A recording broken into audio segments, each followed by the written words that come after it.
TV Fevale na cobertura do Seminário Internacional de Educação. Nós vamos falar agora sobre a conferência que encerrou o seminário nesta sexta-feira, dia 18. E para isso está aqui ao meu lado o professor Sérgio Bairon, que apresentou uma palestra sobre as interfaces entre educação e tecnologia. Bem-vindo à Fevale. Muito obrigado. Professor, o sistema educacional aos poucos vem se aprimorando com relação a esses usos das tecnologias, né? Mas de que forma que os professores podem utilizar então essas ferramentas tecnológicas visando a melhoria ou a qualificação do ensino? A minha impressão é que antes da gente pensar na utilização das tecnologias, é importante que a gente pense sobre o modelo e o conceito de escola que a gente quer desenvolver e sobretudo de ensino, né? Veja bem, a gente está vivendo um modelo de ensino que ainda tem muita referência com o que nós tínhamos no século XIX, de certa forma, né? E, por outro lado, não são essas tecnologias que vão mudar este modelo simplesmente pela existência delas. Então, eu acho que nós temos que pensar duas coisas de uma forma mais ou menos concomitante. Como fazer com que o professor, de fato, tenha condições de utilizar essas chamadas ferramentas digitais para o ensino da sua própria disciplina e, sobretudo, explorando propostas interdisciplinares, como também como que a escola pode mudar sua estrutura, né, para se adaptar a estas transformações que estão acontecendo no dia a dia. Então, eu acho que é um caminho aí de duas vias, né? Quer dizer, a escola se transformar e os professores tentarem se aproximar dessas ferramentas, porque sem isso, de fato, a comunicação com os estudantes fica cada vez mais complicada. E é nesse sentido que a formação continuada se torna cada vez mais importante, né? Porque hoje grande parte dos professores que estão trabalhando com essa geração Y, né? Agora a geração Z, que também se fala, nasceram numa era analógica, né? E estão atendendo alunos que são totalmente digitais. Sem dúvida, eu acho que a educação continuada é tão importante que, de uma certa forma, este nome não devia nem existir. Porque, de uma certa maneira, as pessoas não deviam nunca parar de estudar, né? E parar de se aprimorarem dentro dos princípios básicos. Mas as pessoas param de estudar. A gente, institucionalmente, montou uma tradição de que eu faço a faculdade, terminei a faculdade, estou pronto para a vida profissional e não preciso mais. E a gente sabe muito bem, ainda mais nos dias de hoje, que isso não é assim.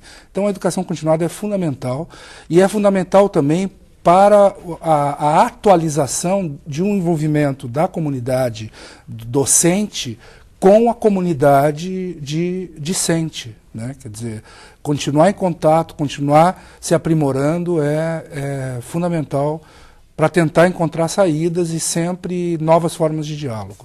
E para que haja essa mudança no ensino, que ferramentas tecnológicas que hoje, uma mudança que não é fácil, como o senhor já falou na primeira pergunta, né? Que ferramentas que o senhor indicaria que seriam para inserir realmente a tecnologia, que as escolas começassem a mudar seu ensino, começassem a mudar a sua forma de ensinar os alunos? Quais seriam as ferramentas primordiais, então, para iniciar esse processo de mudança?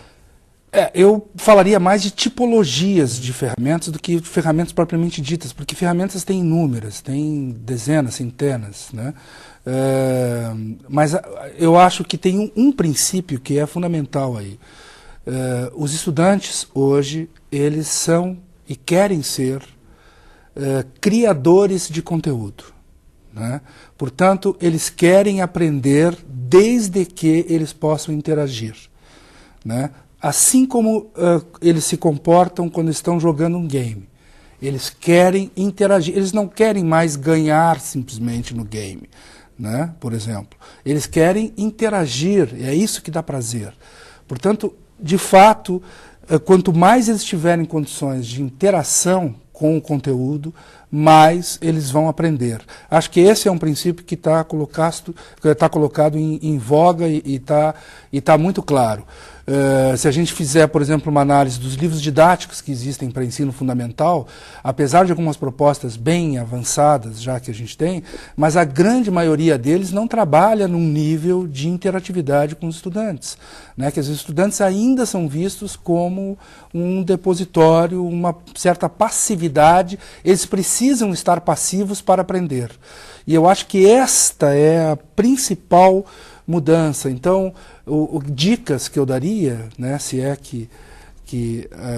se é possível, enfim, existirem dicas mais objetivas, a criação de ambientes, a criação de vídeos, a exploração de outros tipos de linguagem na produção de trabalhos, né? A recriação de conteúdos lidos nos livros, na forma de filme, na forma de música, na forma de edição, de fotografias e assim por diante. Portanto, fazer com que o aluno crie pensando, ou pense criando. Portanto, ele vai interagir com os ambientes, né? E, professor, para que haja essa mudança, então, do aluno poder criar esse conteúdo? A gente sabe que, daqui a pouco, isso que nós estamos falando é muito fácil para uma escola da rede privada. Mas aí há uma mudança toda estrutural no ensino do país, porque as escolas públicas hoje elas não recebem grandes investimentos, né? O ensino estadual não tem um grande investimento, o ensino municipal tem desenvolvido bastante ferramentas de ensino, né? Mas de uma forma geral ainda falta investimento, né? Então isso pode ser uma mudança que vai ocorrer de forma muito lenta ainda. Eu acho assim, sim e não, né? Sim, porque as questões institucionais que dizem respeito ao Estado, elas são sempre muito lentas e sempre muito precárias, né? Não, porque nós temos um ritmo em relação à tecnologia. Eu destacaria a tecnologia mobile, né, neste momento histórico, quer dizer, até o final do ano e início do ano que vem, nós vamos estar com a classe C, boa parte da classe C, com telefones banda larga, né, portanto, mobile, celulares que vão acessar a internet. O que vai acontecer quando a classe C em massa brasileira começar a acessar internet? Sei lá, 80, 90 milhões de celulares acessando conteúdos na web, né? Ainda que em famílias com uma relativa pobreza, famílias que não têm muitas sensações. Portanto, as pessoas vão buscar conteúdos, os estudantes vão buscar, os professores podem usar esses recursos, né? Houve uma grande revolução na Coreia do Sul, exatamente em função da utilização dessa tecnologia nos últimos 3, 4 anos. Portanto, a ausência da tecnologia é um fato, né, nas classes mais carentes, mas é um fato que está com os dias contados no tocante ao acesso à informação, que não é o ponto final.